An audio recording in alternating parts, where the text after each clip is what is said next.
nata qua, lei.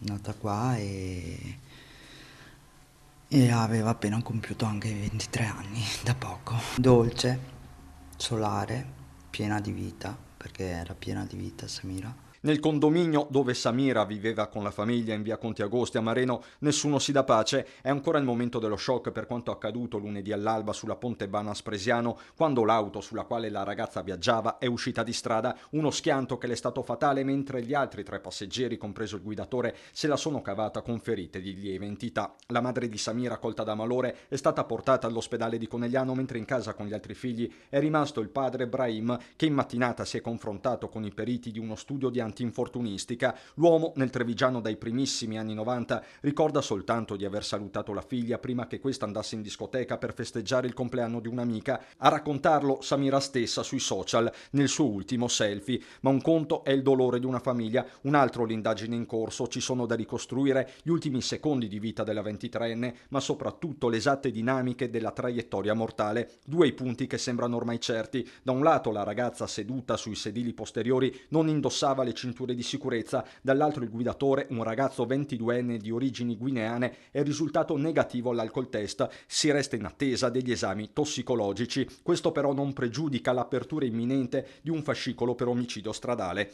Resta una comunità, quella di Mareno, che poco meno di 3 mesi fa ha pianto 2 giovani vittime, Sara e Jessica. Nello stesso condominio di via Agosti vivono alcuni parenti di Sara e anche il papà di Jessica, Alain, conosceva Samira. Io passando di qua li vedevo, ma comunque sono vicino alla famiglia e immagino il dolore che hanno in questo momento.